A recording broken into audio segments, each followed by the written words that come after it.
Yo, better run like it's the Krewe FC, the round table where the real heads be. Talking NFL, the game we adore, from the touchdowns to the legends and so much more. That booking guy, he's got the stats on lock, dropping knowledge on the field, watching every block. Back and bleeding green, cheering loud and proud. In the sea of cheese, as he's standing out the crowd. I can't hear with the looks and the smarts, breaking down the plays, and he does it with heart. Then the stout, solid like the line.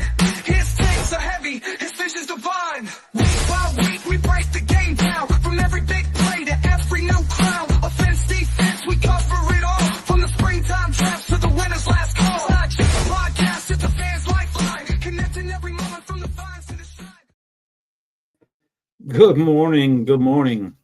Week 12, Andy, man, the season is flying by, brother. How are you doing today, man? You Heading do into the holidays, you all ready to get kind of, festive? sort of.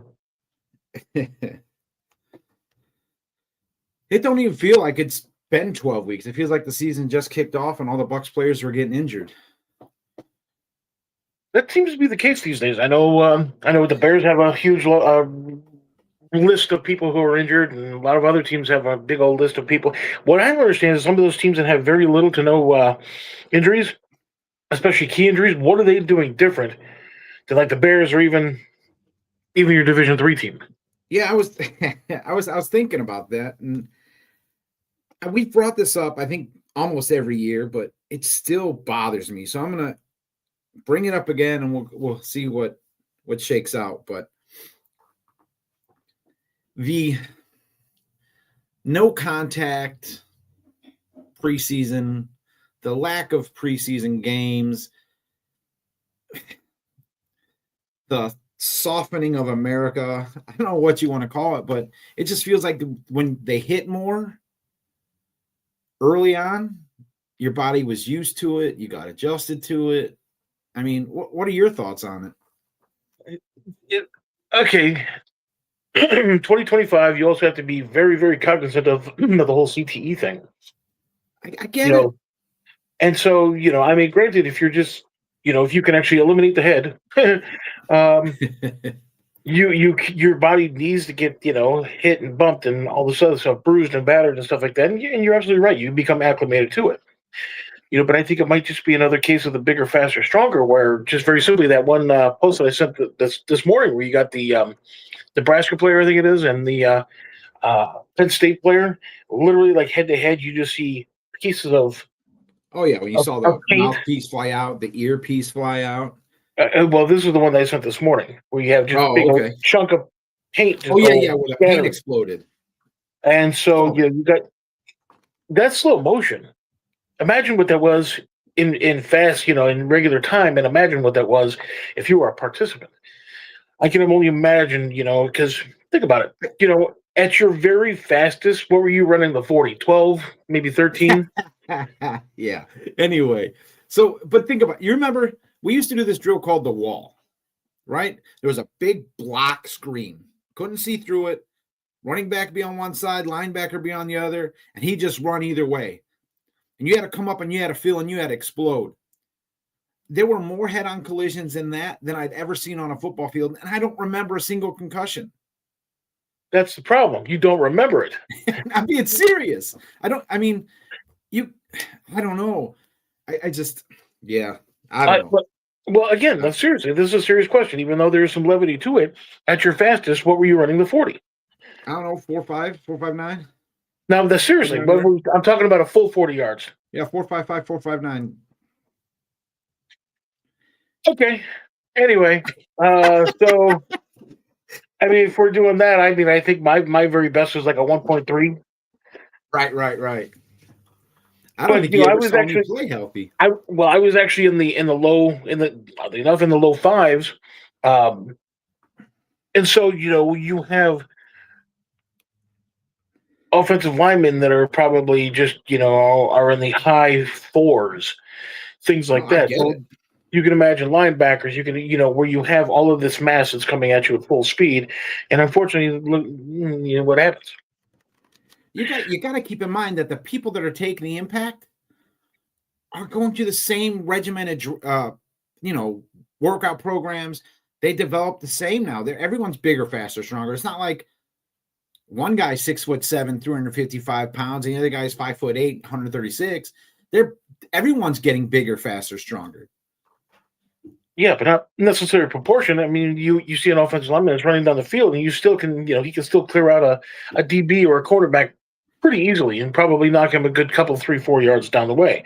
Now, with those players, they're at least smart enough to know not necessarily to go head-to-head, that kind of thing, but it's just kind of one of those things. Being cognizant of the whole CTE thing, that's one of the reasons why you need to be able to actually not necessarily hit as often in practice. And that leads to, I guess, injuries, I suppose, but I mean, let's be honest about this real quick. Are there more or less head injuries in rugby than there are in football? Well, they also know not to put their head in the mix. What's the question? The question wasn't, are there more or less injuries due to head trauma in rugby or in football? It's exactly the same, just entirely different. Because not to put your head in there. Think about it. Right. So playing flag. Instead of putting more shit on top, let's just get rid of it. A professional flag football? No, I don't want to say no flag football. Well, I mean, you actually do have professional flag football, and these guys actually, like I said, know.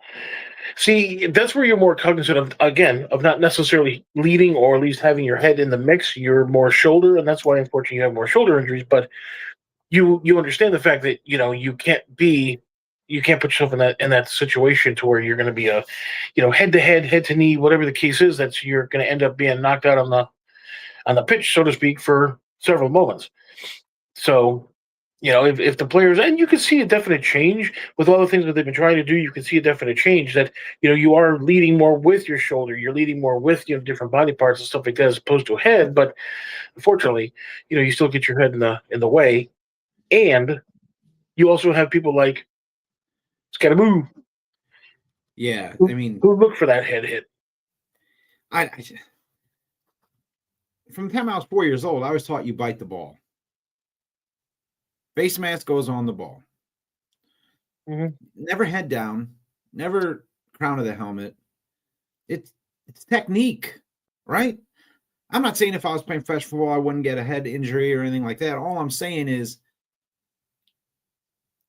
there's so many more injuries, and I think it's due to lack of contact early on in the season. It makes sense to me. I don't know. Maybe I'm stupid, but your body adjusts. You get acclimated. You learn to protect yourself. I mean, first day of pads, how sore are your shoulders? Yeah. You know what I mean? And it doesn't matter how much working out you do on your, buys and tries every time, that first day, first week and stuff like that, triceps, everything is always just so sore. Right. But your body adjusts. Yeah. Your body acclimates to it. But anyway. Knees didn't necessarily hold up as well as, you would hope. Because whose knees? couple 2-3 drains, and that kind of thing. Right. It's also kind of funny because the first one, you don't necessarily know what to expect, this, that, the other, and next thing you know, after like the second, third, fourth, you're like, hey doc, don't worry about it, just train this thing. Take a $5, I'll take care of it. Yeah. Right on. Well, we do have actual games going on today rather than you and I just complaining about teams being injured. You want to dive into what you got on your agenda, or? So we could probably do all Bears all the time, as it always should have been. Welcome to the Bare Minimum with your host, I Candy. Walter, Ditka, Peyton, Dent, Butkus, Hitman, Khalil, Fridge, Richard, Jim, Lovey, Sires, Cutler, Feuds. The Bears. The Bears. The Bears. The Bears, the Bears. Yeah. You got a couple players in there that the Sayers, that was awful. I know. Khalil. Anyway. Cutler. So the Bears got some issues. Yes, they are in first place. Yes, they are, destroying everybody and everything. You're looking at like a 30-point victory each and every. Well, let's be honest now. The Bears have actually kind of sort of, I don't necessarily want to say lucked out. They're good enough to where they can actually put themselves in a lucky situation. I think is kind of what it kind of boils down to at this point. They haven't necessarily proven that they're a team or the team to beat. If they can actually, I guess next week versus Philadelphia in Philadelphia, if they come out with a victory, then that whole paradigm is going to have to shift and be like, okay, well, maybe a championship or at least a NFC type of thing might have to go through Chicago as opposed to Philadelphia. But you have the Philadelphia, of course, home advantage for sure. You've got even the Philadelphia Eagles players in those weird striped shirts. You have a bunch of those guys and stuff like that. So it's one of those things. But we are going to be playing today a relatively storied franchise, the Pittsburgh Steelers. You've got Mike Tomlin, who's been there for almost 45 years.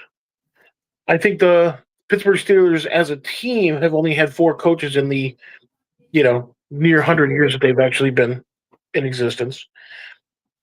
What makes this kind of interesting, you have this one guy who should have retired several years ago, but he's actually coming back to town in that Steeler jersey. Ron of Green Bay Packer fame. Yeah, that's going to be a unique situation for you guys, right? You letting the guy that owns the building back in? Mr. McCaskey, I guess it's actually the city of Chicago who actually owns the building, so you can take that bologna straight out. Do you like astronomy?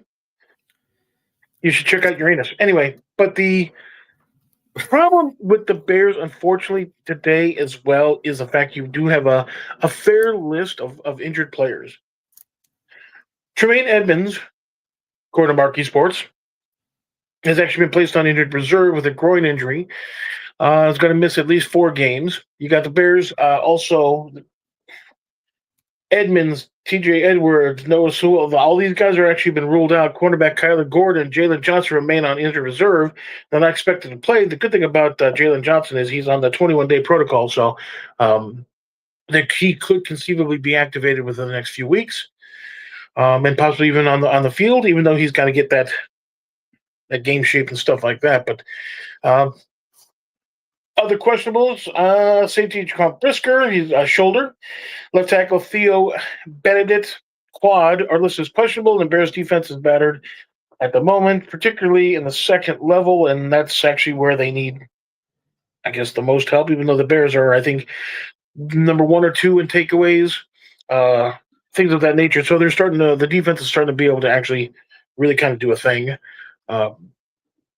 I think my personal feeling would be that if the front 4, if they were a little bit more effective, personally, if they were just a little bit more effective in actually either holding up, 1 or 2 offensive linemen or possibly even the running back, then the linebackers, of course, can clean things up and stuff like that. And you wouldn't necessarily have a 2 or 3 point victory.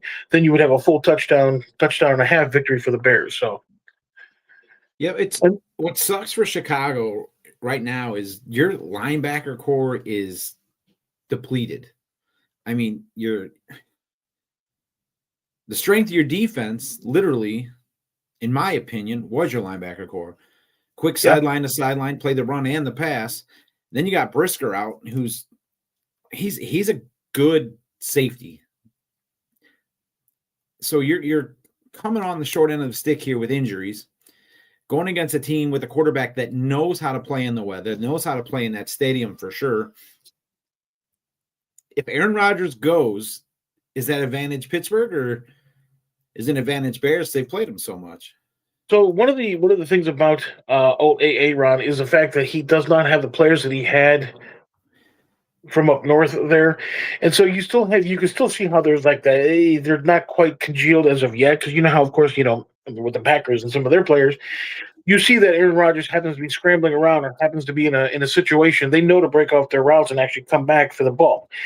you still see a couple of the Steelers, for example, that don't necessarily do that. They might want to continue on downfield, whatever the case is, instead of actually breaking off, coming back.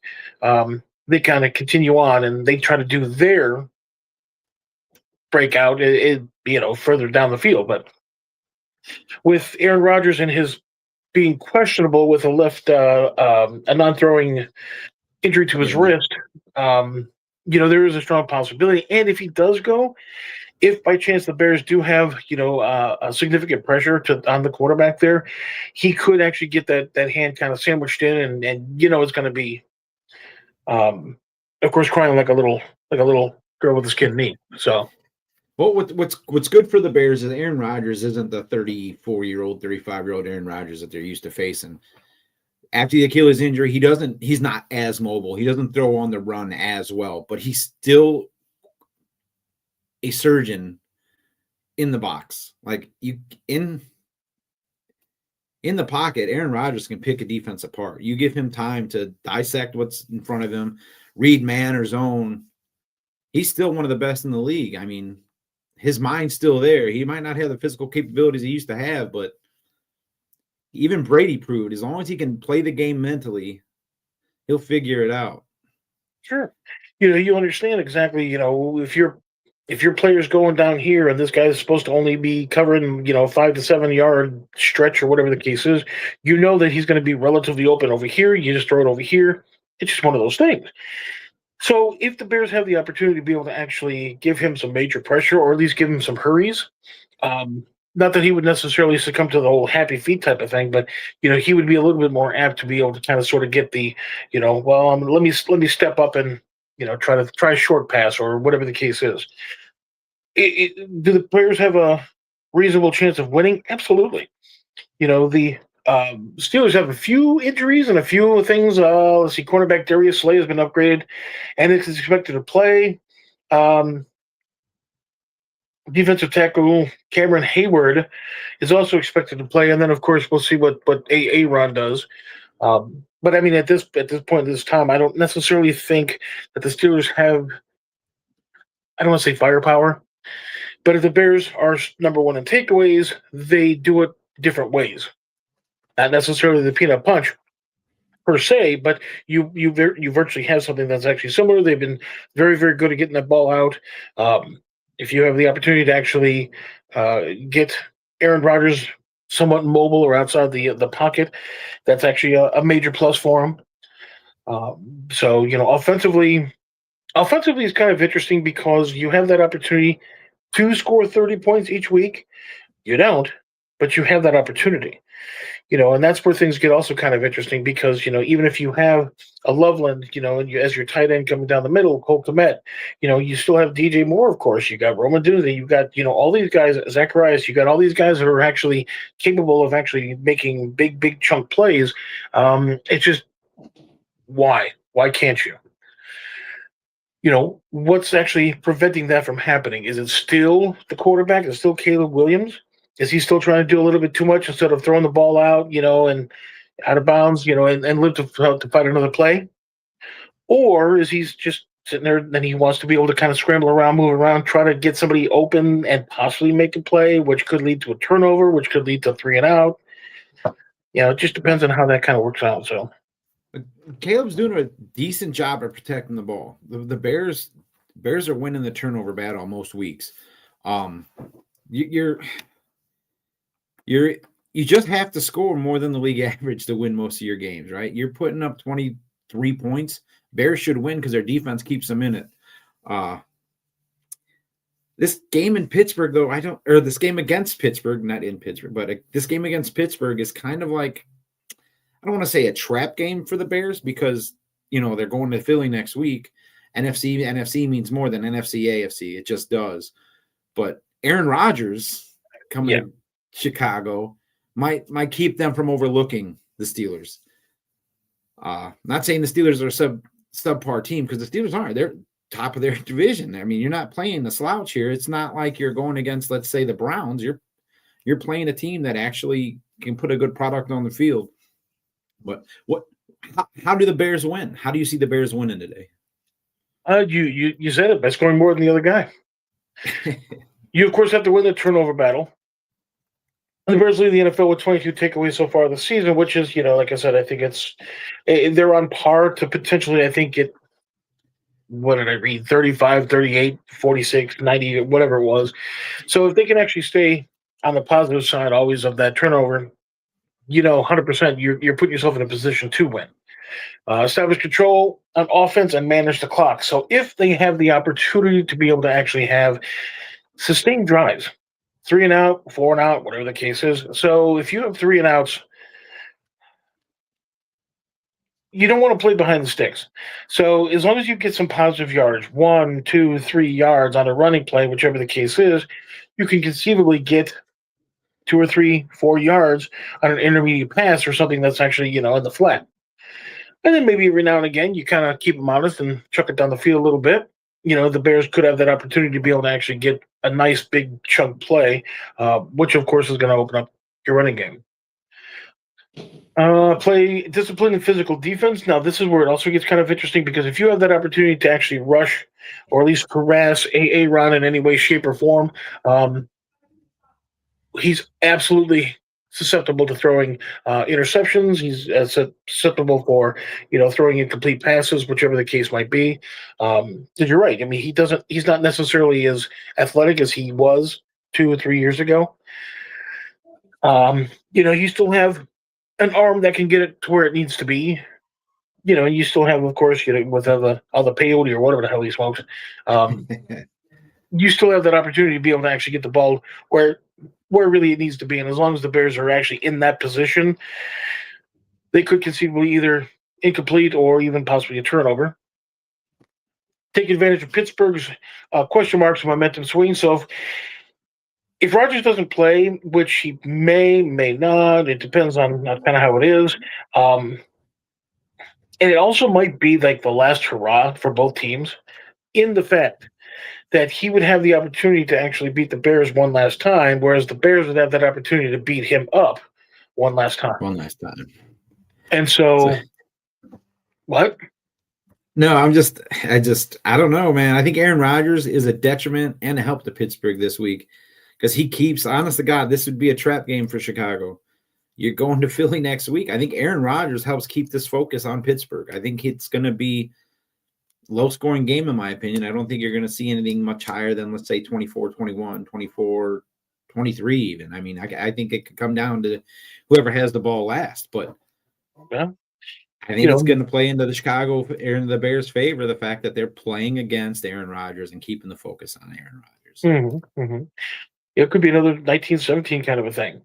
I mean, you're starting to kind of get the hints that the Bears are kind of like, not necessarily the team that actually made it to the Super Bowl, but like with if you remember when, there goes the neighborhood. But remember when?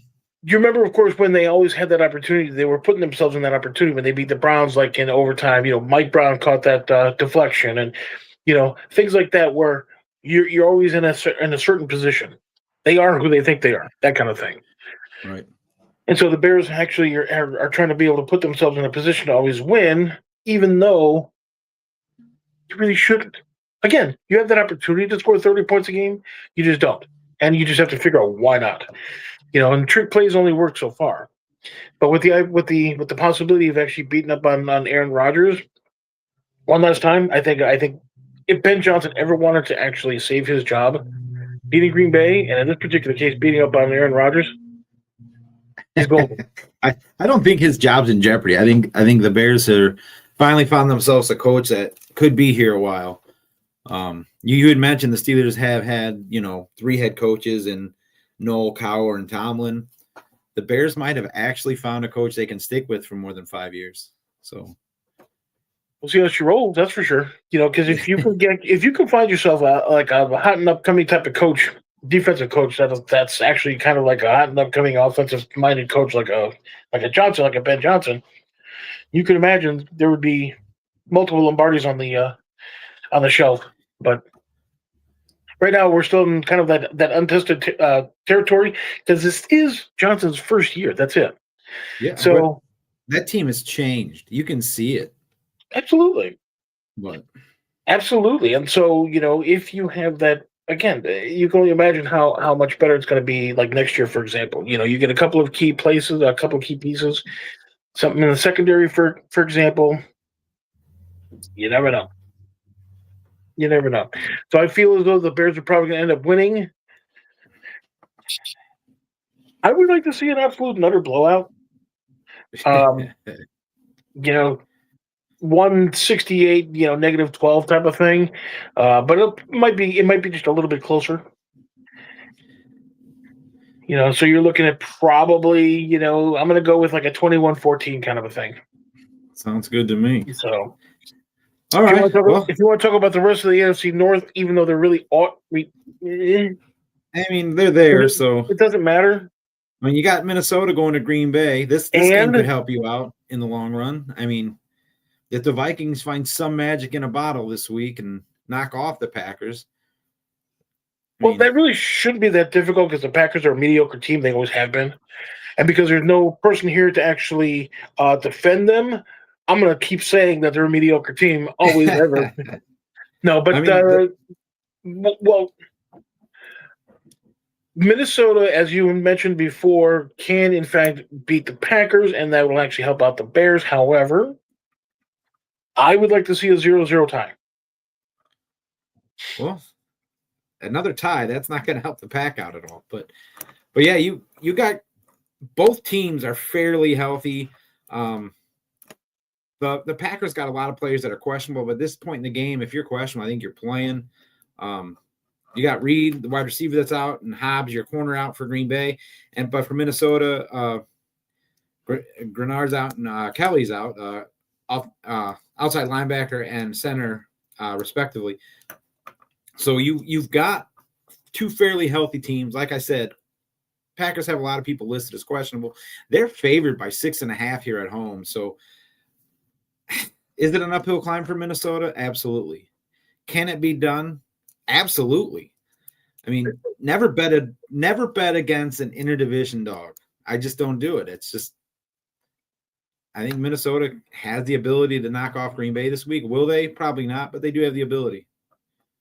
And so that's why I was kind of curious about it. Is you had Minnesota. Everybody was counting Minnesota, of course, at the beginning of the year as the team to beat and stuff like that, and JJ McCarthy. But now things have actually shook out a little bit, and for some reason, JJ McCarthy and his alter ego, if you've heard about this or read about this, has actually made him actually play a little bit worse.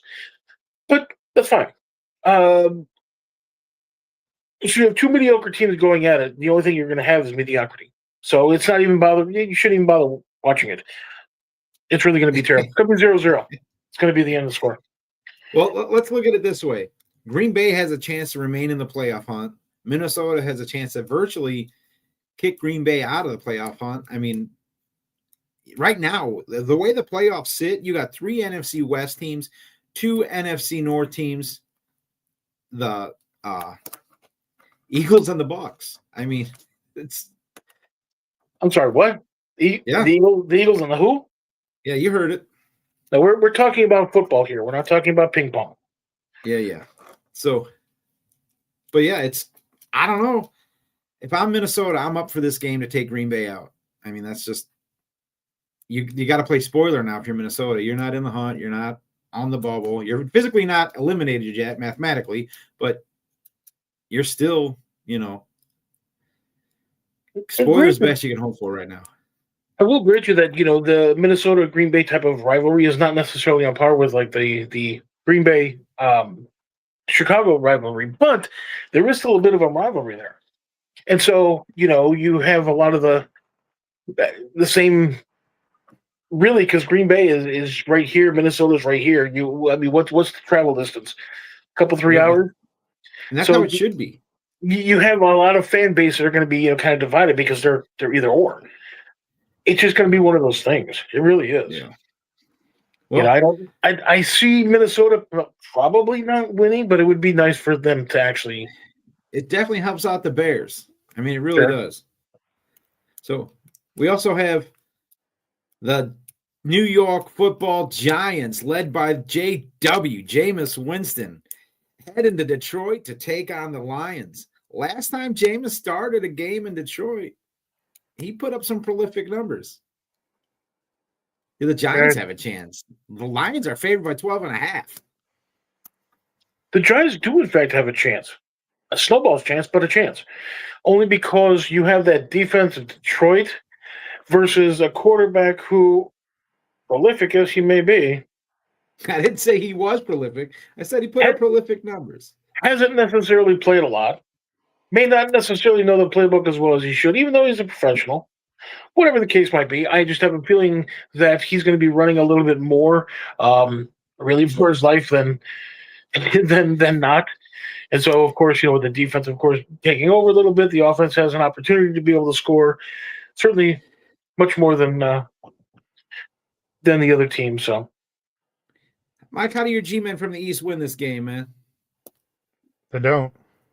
there you go. Unless a lot of the Lions players get hurt, I don't see it unless they're, Yeah, the Lions got 5 people out right now. Arnold, Davenport, Frazier, Joseph, and Pascal. But, I mean, the Giants are without their team. They're without Jackson Dart and Cam Scatterbo. I mean, Jameis Winston can only do so much. Laporte is out for the Lions, too. He's been put on IR, so. Oh, yeah, he's on IR, so he doesn't come up on the injury report. But yeah, but it just happened the beginning of the week. Right. So, yeah, something with his back. So, I 12.5 though. Do you if you're a betting man, not saying I don't know what betting man. Do you take the 12.5 in the Giants, or are you still laying on the Lions? You take them? I'll lay it on the Lions, to be honest with you. Yeah. Yeah. I mean, I don't see how it happens either in Detroit. They're in Detroit for one, and I mean we've talked about it before with the Lions. What happens after they lose? And it seems like that after every game they lose, they come out like they should have, the week prior, and I just don't. It doesn't look good for the Giants. So, if I was a betting man, I still take the Lions with them losing last week to the Eagles, and I think the Lions come out hot and just destroy the Giants. Even with Winston there, I think that Winston's going to be running for his life. To be honest with you, with most of the people, mostly everybody out. But like I said, he'll be running, but he's used to that from the stores with Crab League. So he'll get that under control. Come on, man. That joke's like 9 years old. But seriously, it's still funny. So is Jameis Winston's top of his career 9 years ago. Yeah. But yeah, I don't see the Lions I don't see the Lions losing this one at home. If it was in New York, I don't see the Lions losing that one in New York either. I don't see much hope for the Giants this week. So, Mike. Well, once they have a new coach that they can, blame it on. Yeah. So we're East now. True. But what do you got going on in the NFC East? Well, the team from Washington is on a bye, so they'll probably lose that too off this week. They'll lose that one too. I feel sorry for our buddy there, and Mr. Sean Spencer. He's been taking a lot of hits this week, past couple weeks with them just absolutely not looking good. So they're on a bye. Hopefully, maybe they'll get things figured out through the bye and come out stronger. But again, injuries is what's keeping them apart. But the only game that's left is Philadelphia at Dallas. Oh, did they play today? Yeah. So how do you win this game, Mike? Listen, the first game that we played them, I'll go back to the very first week we played them. CeeDee Lamb catches those passes, which I've never really ever had to say before. I think Dallas wins that game. I think Dallas, again, needs to stop Jalen Hurts. That is going to be the key. That was the key to the last game that ended up getting Dallas was a mobile quarterback. Now, with us picking up Quinn Williams, what I've seen from last week, and the pressure that he's getting in, Jalen's going to start running. So our linebacking core is going to have to be on it to be able to beat Philly this week. There's a chance, and not a snowball's chance, but I think there's a really good chance of Dallas winning this game. Unfortunately, we're at home, but from what I'm seeing, the records with NFC East, with Dak starting and being as good as he is, like stat wise, he's only lost a couple games, and both of those have been to the Eagles. So looking at that side of it, it's really hard. The injury report for the Lions, basically Lane Johnson's out, and basically everybody else that has been injured for a while. The Eagles? For the Eagles. Lane Johnson is out with his foot. He was out last week. He's out this week again. And then they have just the same people that have been IR for the past few weeks or so. For Dallas, the injury report, the one that showed up was Clowney with the shoulder. He's questionable to play this week. So for the most part, Dallas is somewhat healthy, besides the guys that they still have on injury reserve. So again, the defense is going to have to step up, and that's how we're going to end up having to win this game. So I think if Dallas has a chance at going to the playoffs at all, this is where it needs to start right here with the Eagles. They're going to have to beat the Eagles because they do not. Go ahead, Mike. I'm sorry.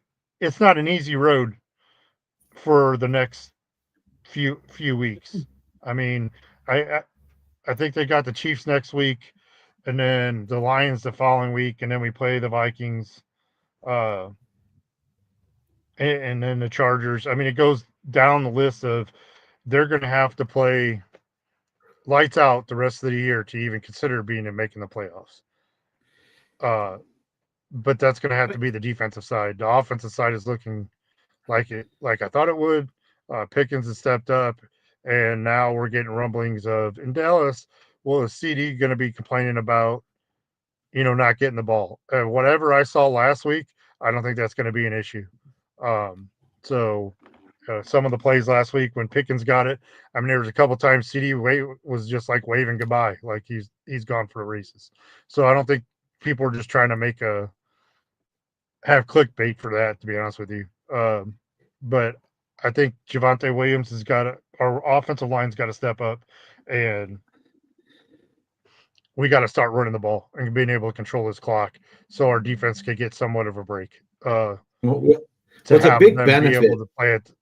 Yeah. I'm sorry. What's a big benefit for you guys is your special teams. And it gets overlooked all the time, but the Dallas special teams is honestly probably the best in the league. You have a great return game. Your place kickers can pretty much, you get him inside the 20 or outside the 20, he's going to hit it. And I don't mean the red zone. I mean in your own end. He's going to hit it from 85 yards away. And your return game is, I'm jealous. I mean, I'm not going to lie. I mean, a Bucs fan, I'm jealous of the Dallas Cowboys special teams. Yeah, and that's been a plus the past few years.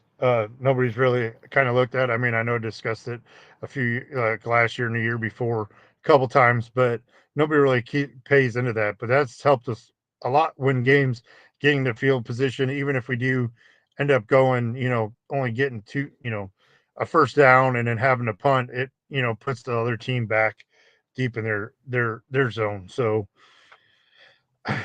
again, Brandon Aubrey, it came out that, Dak goes up to the head coach and they basically, he says, where to the 50?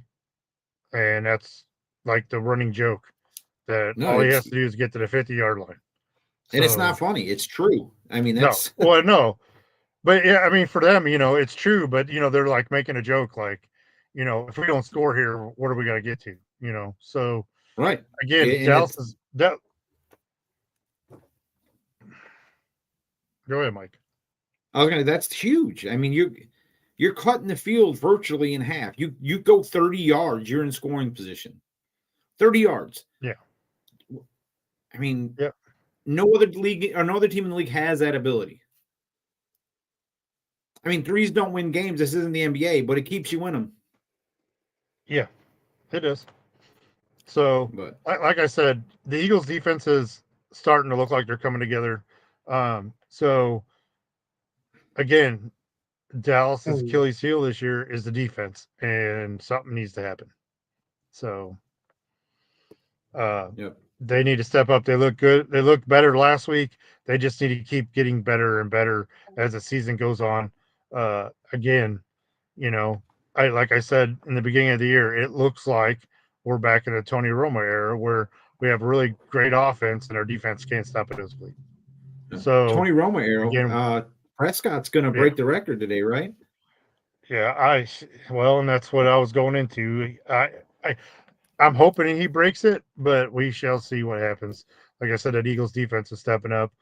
I'm still picking Dallas to win this game. Because you have to. Because I'm trying to be positive. I'm not saying it's because I have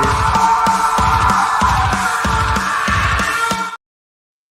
Nah, man, I'm just playing. I'm being positive.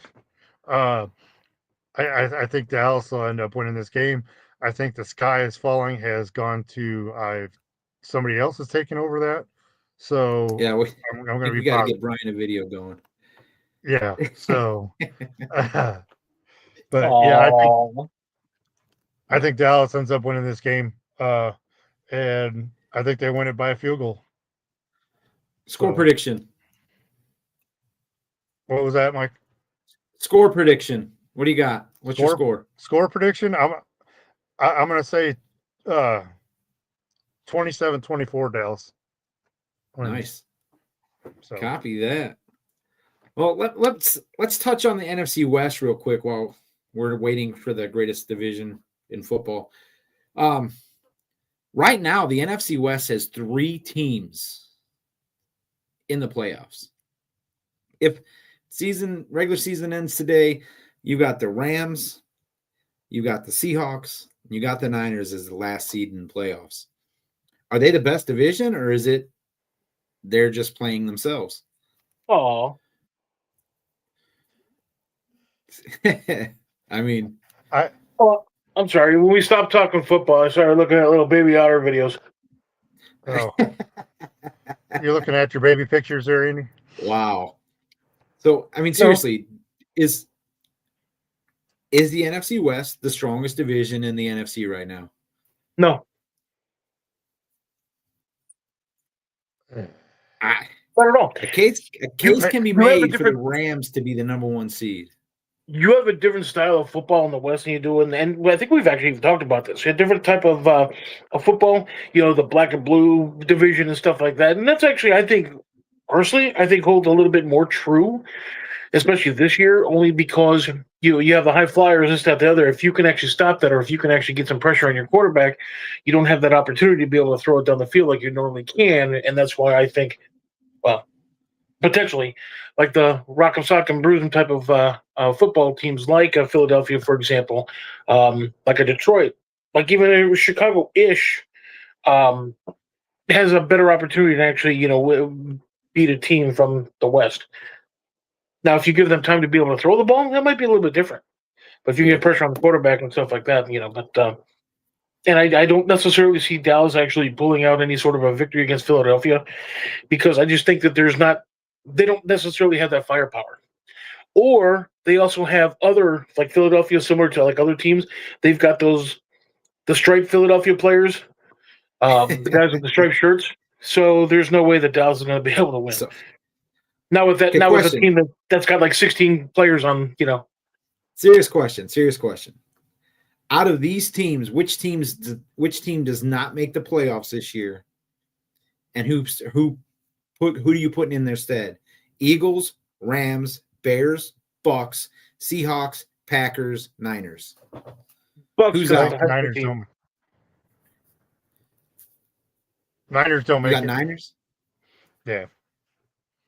Are you just saying that because You like your rivalry with Jerry? Yeah, no. I mean, yeah, but I I think that the Niners don't make it. And to go on to your question about who had the best if they're the best in the NFC right now, the record states that they are. Um, but I think it's the quality of games they've played. I mean, basically they're playing the NFC South all year long. Wow. The AFC, Wow. Wow, and look at that. That's a low blow, bro. the Low blow. record shows that because I do think, but I think Seattle and the Rams are legit good teams. The Niners are just finding ways to win, but they're not really playing anybody either. So good teams find again, ways to win, though, bro. Yeah, I get it, but again, we go back to, somebody used to say, "Well, look who you're playing." Well, now it's awful quiet with the teams they're playing. So, I do think the NFC, as a record standpoint, they do, but I hate to say it, I really do. I think by the end of the year, I think the NFC North will have the best teams in the league. Wow. So let me get this straight. Got to plug that tape. Let me get this straight. The Tampa Bay Buccaneers are only 6-4 in the South. Right. Yeah, 6-4 in the South. Really? They've only played 2 NFC South teams. Wow. Anyway, let's go to the South. Since you guys are hammering away at it anyway, let's join the fun. So, Falcons Saints in a game that nobody really wants to watch, but we have to because it's going to be on TV. The Falcons are going to be without Drake London. That's going to be a big hit for them. Saints are going to be without Cooks, but he's only out for personal reasons. He's going to be gone before the end of the season. Saints are favored by 1.5 at home. This tells me the Falcons should go down to New Orleans and just walk the Saints. Kirk Cousins at the helm. He's probably the best backup in the league. I mean, hands down. But the Falcons did just sign Kyle Trask, so you're saying there is a chance? No, it's going to be a tough game to watch. I don't see it being. Neither offense really wows you, so I don't know. I got the Saints winning this one, but I'm always wrong. So Falcons should walk them. Yeah, which is literally something I can't believe you just said that. Yeah, I know. He said done it twice this year. He thinks that the Bucs are going to do anything. But yeah, I think honestly, if I'm playing with my head, the Falcons going to walk the Saints. That's a disgusting thing to say. Wow, Andy, wow. All right, moving along to Monday night. Panthers, Niners. Niners are favored by 7 at home. I say go Niners just because it's the Panthers and they're closing in on the Bucs. I mean, they're playing solid football right now. I say go Panthers. I say go Panthers. Screw the Niners. Nope. Nobody likes you, Stout. I know. Not even Jesus. I don't care. I don't care. Wow. All right. But there's no injury report out for the Niners and Panthers because they do play on Monday night. That will be out later today, I believe, the final report. So Pearsall will be the wide receiver 1 for the Niners as Brandon Ayuk is pretty much packing his bags and getting ready to get out of Dodge. So that leaves one game left. We got the Tampa Bay Buccaneers heading to the Rams. Yeah. This game I do not have a great feeling about. And it's the teams match up fairly well. You got the Bucs averaging 25 points a game. Rams are averaging around 27 yards per game. You had 332 to 369 or 360.9. The big difference is points allowed. The Bucs are giving up 25 points a game, whereas the Rams are allowing 17.2. How do they win this game? I'm really not sure. It's going to be ball control. It's going to be flipping the field. You got to keep Matthew Stafford off the field. You've got to control the clock. I mean, I don't see any other way to do it. You're going to have a big game from Sean Spencer if the Bucs are going to win this, or Sean Tucker if the Bucs are going to win this game. You're going to have to pound the rock. I mean, seriously, you're going to have to pound the rock. You're going to have to put up. You know what's terrible is the Bucs could put up 200 yards rushing and still lose. Happened last week. You could win the turnover battle and still lose. Happened last week. The Bucs have got to play almost perfect football to win this game. It's not a good feeling, guys. Not a good feeling as the Bucs fan. It's just, yeah. Hope I'm wrong. Doubt I am. How do they win this game? You guys tell me. Tell me how you think the Bucs win this game. Oh my God, they don't. Absolutely, they don't. Oh my God. How is that even a question? That's the silliest question I think I've ever heard in my entire life.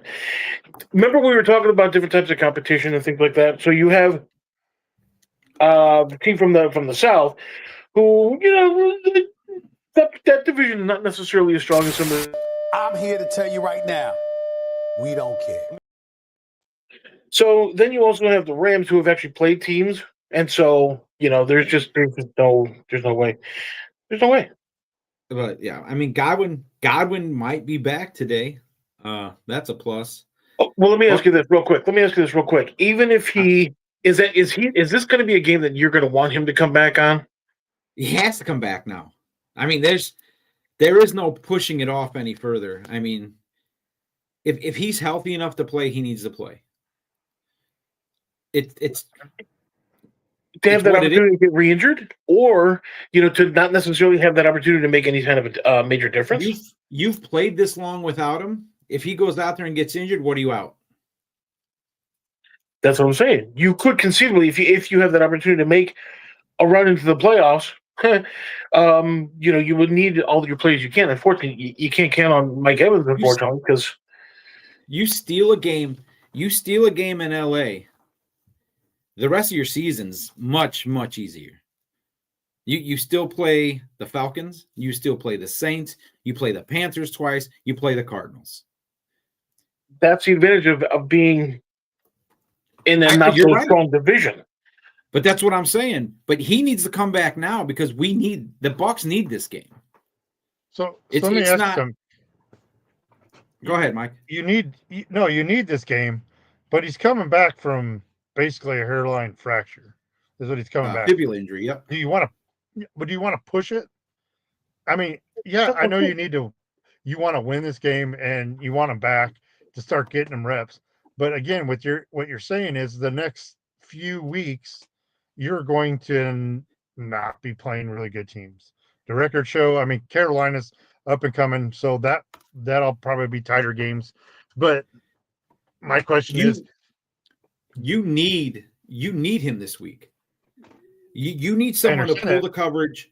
You need someone to pull the coverage off Ibuka. You need someone to open up the center of that field. You need someone to soften the defense so you can run the ball. You need him this week. He's a good downfield blocker. He's great at separation. One of the best players we have on the field when it comes to separation as a receiver. If you have Ibuka, Johnson, and Chris Godwin, you've got a solid receiving core. If he gets hurt, you've already been playing without him. Right. What's the worst that's going to happen? He gets injured, and you won't have that opportunity to use him within a possible playoff run. But you guys are playing Cardinals next week, so wouldn't that be a better team to be able to come back on? Let me ask you this: let's say, theoretically speaking, that the Rams have maybe a 3-touchdown lead. It's 21-0, second quarter, possibly even halftime, that kind of thing. You really want to play him, risk him for potentially, a touchdown, maybe two, while your defense is still allowing points. So it could conceivably be an absolute blowout from the Rams, possibly. And you have that opportunity to actually have Godwin come in and actually get re-injured. You're not wrong, but you also have the opportunity for Godwin to come in, be that spark plug, and generate offense. You're not going to Godwin, one, isn't going to let himself not play if he's healthy enough to play and he feels like he can play, he's going to play. It's not protecting the player from himself. The player's already been injured. He's already been through the rehabilitation process. They kept him out last week. The Bucs are not pushing anyone to play that's not ready. Bucky Irving is cleared physically. Apparently, it's a mental situation with him right now. He'll be back next week. So, yeah, you need Godwin to play today. You need him. He's got to be on that field. If he's healthy enough to be on that field, he has to be on that field. Hey, granted, you don't have the players that you had last year. You don't have, Arnold. You don't have, those guys. But you still do have a formidable defensive line that can actually get after the quarterback. And so you honestly see that the Buccaneer offensive line being able to protect Baker Mayfield, as he can be running for his life, throwing picks. I think, honestly, I think you got Tristan Wirfs going against Jared Verse, and you got Luke Gedeke going against Byron Young. That's going to be the matchups to watch. If they can keep Young at bay and Verse at bay and are able to run the ball, it's going to change the game. If they can't do that, this game's going to be a run. The Rams are going to – if the Rams go over 20, the Bucs are going to be in trouble. It's got to be a low-scoring game. You're going to have to keep the offense off the field or keep the Rams offense off the field and milk the clock. How did that go? If my grandmother had two wheels, she'd be a bicycle, that kind of thing. Well, so you also have that one, but I'm not going to touch it. You also have the idea of, you can actually keep those guys at bay, let's say 8 times out of 10. But it's those two times that are going to be an issue. One is going to be a sack. One could conceivably be a pick six. You're right. It's just one of those things. Again, if you're healthy enough to play, you're on that field to play. And you're in California. You're in LA. So you have a hostile environment for the most part. Hostile environment? Come on. LA is more transient than Tampa. I don't know. But anyway. You can actually go and I think you can still swipe a bunch of $900 worth of food or something like that and still not get a ticket. But I hope I'm wrong. But I don't see the Bucs pulling it out today, unfortunately, or tonight. I hope I'm wrong. Rooting for the Bucs. It's just gonna be an uphill climb. I really the only way they win is to control the clock, control field position, and win with special teams. And the Bucs special teams are atrocious. They're not good. So in order for them to actually pull out a victory, they would have to do clock control of 58 minutes and 59 seconds.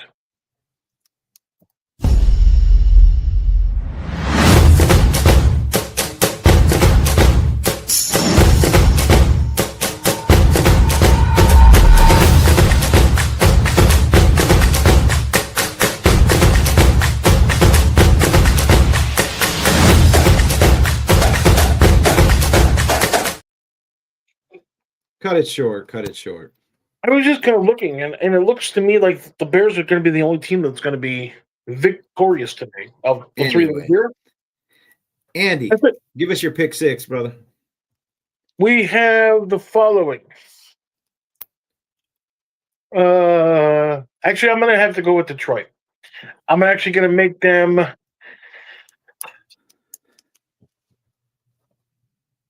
We talked about this kind of, is it going to be the Kansas City Chiefs or the Indianapolis Colts? That kind of a thing. So I'm not entirely sure, but I think at number 6, I'm going to go with Detroit over the Greater New York, New Jersey Football Giants. Giants. Doesn't matter. I'm going to have to go with. It's at home. I'm going to have to go with the Chiefs at number 5 over the Colts. I'm going to have to go with the. Well, I was going to take the Texans. Can't do that now. I am going to go with the Seahawks over the Titans. That's actually going to be a pretty decent game, actually. In the fact, we're going to go with the Bears, of course, over Aaron and the Steelers. Patriots over the Bengals. One more. I don't even know how many that is. You want me to keep going? One more. I can guarantee that the Cowboys aren't going to win. That's going to be a joke. All right, Eagles it is. Buccaneers over there. Right. Stout, you got yours. You want me to go? I'm good to go. Go ahead, brother. The Rams at 6. I got Detroit at 5. Can I change the Thursday night game because I'm 0 for whatever? I had the Bills at 4, Dallas at 3, the Jags at 2, and Seattle at 1. So right on. that's my pick. Ryan had the Well, just real quick, if we're still doing the upset thing, do we get like a 6 points? Then I would say the Buccaneers over the Rams, but that's not going to happen, so I'm not going to get it. However, that's what I'm saying. Brian had the Bills, missed that. Ravens, Lions, Niners, Seahawks, and Green Bay. Myself, I have the Lions, the Ravens, the Packers, the Patriots, Philly, and the Bucs. So, gentlemen, we are out of time. Bucs need a win. Bucs need a win. Bucs need a win. You got any closing thoughts for us today? Oh, yeah. Yeah, I got a closing thought. Too bad Aaron's not going to be able to make the Bears his stepchildren again because he's not playing today. So dang, it'd have been nice Seriously? to see the Steelers win. Very good. Seriously? All right. Come on. So, I would like to thank our wives and families for allowing us to come on here 1 hour every weekend to be complete and total idiots. I would also like to tell my daughter congratulations on the birth of her second child and tell my wife happy anniversary, belated. It was yesterday, but we were able to celebrate it, not together, but both of us working. But until next week, we will see you all later. God bless her.